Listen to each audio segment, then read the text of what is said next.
racers ever in this country.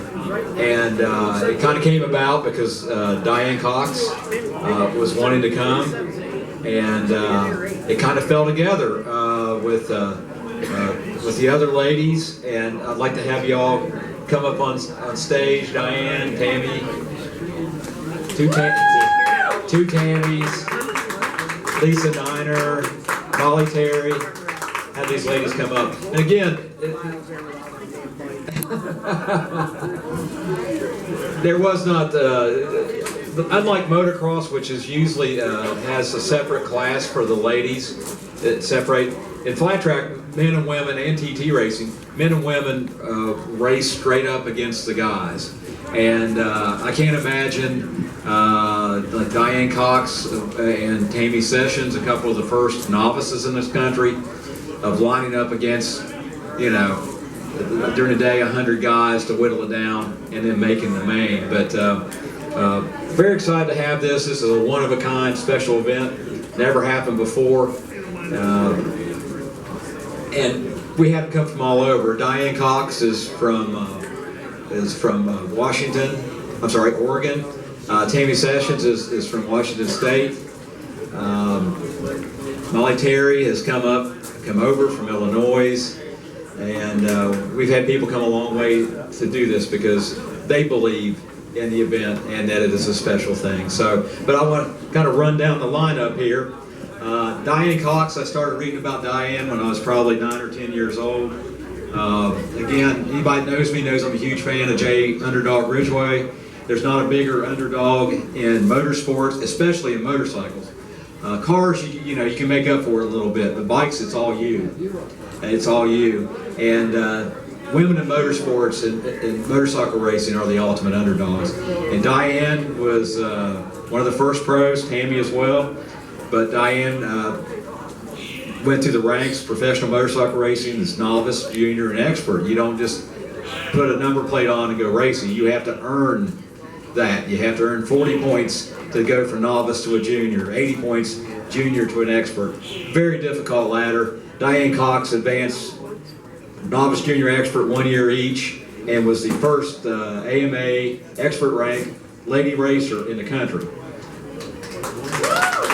And in motocross, any other motorcycle discipline, she was the first.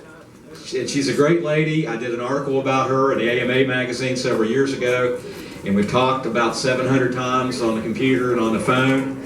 And you know, never really thought I'd get a chance to meet her. And she told me last year that she said, I never really thought about a bucket list before, but I'd really like to come to Pennsboro for the reunion. And I'm going to tell a story about Tammy Kirk here too. This is how Tammy Kirk, this is her integrity and how great a lady she is. She was here last year with the guys on the panel. And I was trying to get her to come, and through Joanne and back and forth, well, I got stuff planned, I don't know if I can make it. And finally they told me that Tammy did not want to upstage Diane coming to the event. And that's just the kind of person that she is. So that got me thinking, of course. I'm like, okay, well, how can I get around this? And I asked her, I said, hey, if I can get some more ladies to come, will you come? And she said, sure. So, a great story. But Diane, just thrilled to have here and finally get to meet her. It's a dream come true. She gave me a number plate, you know, so my life's nearly complete. Thrilled to have you, Diane. Tammy Sessions has seen just the fantastic photo of her at Castle Rock, Washington on a 750 Triumph, feet up, sideways to the right, which stops you, takes your breath away when you see that photo. She's magic on a motorcycle. She was caught up in the boom, kind of like some of the other ladies were, in the dirt bike explosion in the 60s and 70s. I don't think Tammy could really decide what she wanted to do because she loved it all.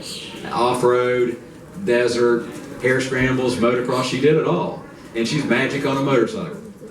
And she was a novice, and she was a junior, and I think, you know, could have had a really big pro career if she wanted. I think she had so much fun riding what she wanted to that wasn't your main priority.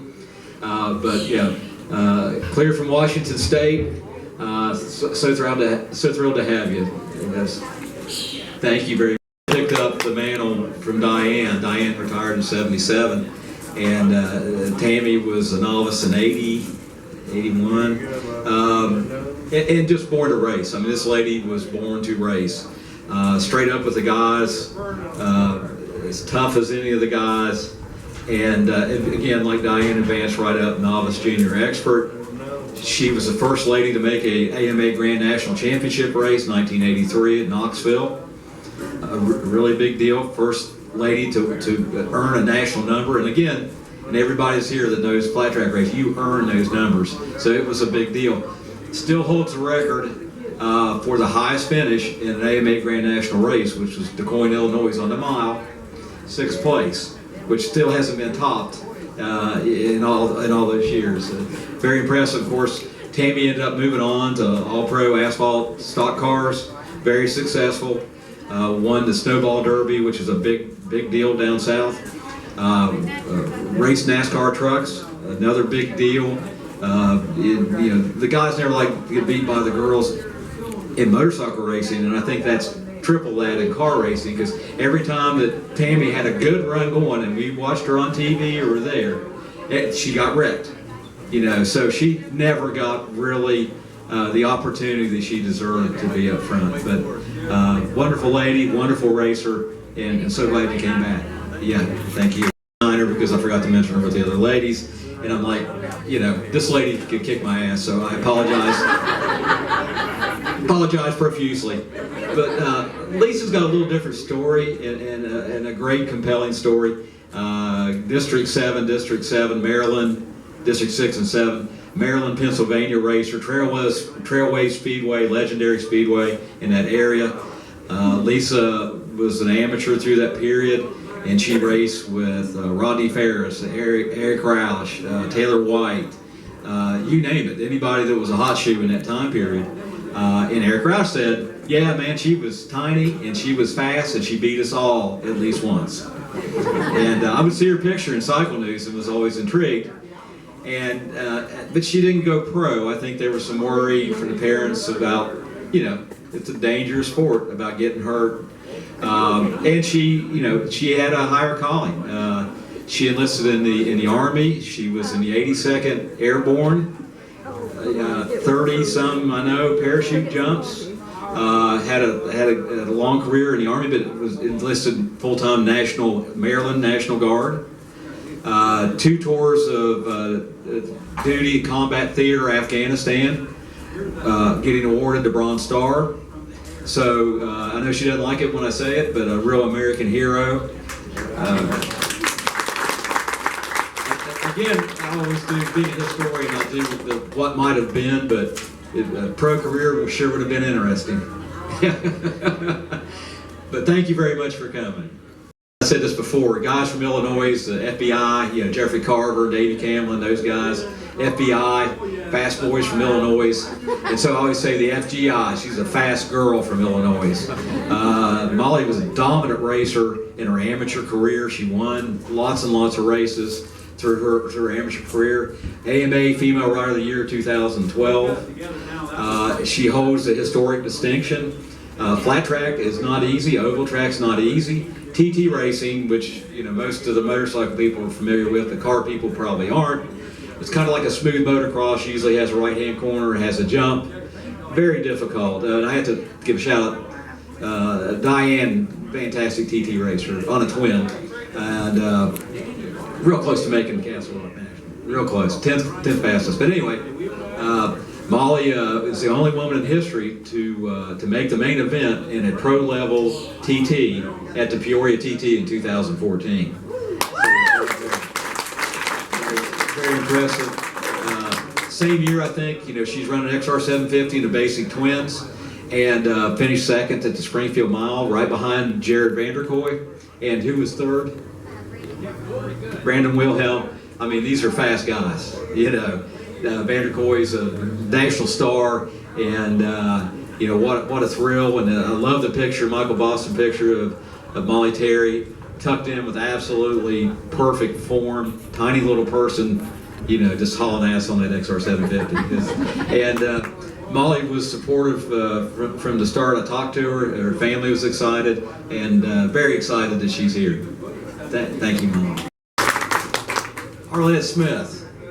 Arlette had some complications to get here, and we both worked together because I thought it was so important that she be here. Very fast. Again, novice, junior, and expert was a big deal in the AMA, and if you won a main event, and really if you made the main event as a novice at a pro race in Ohio, in New York, any of these, Middletown, New York, where she frequented, you were a badass if you just put a bike in a main event.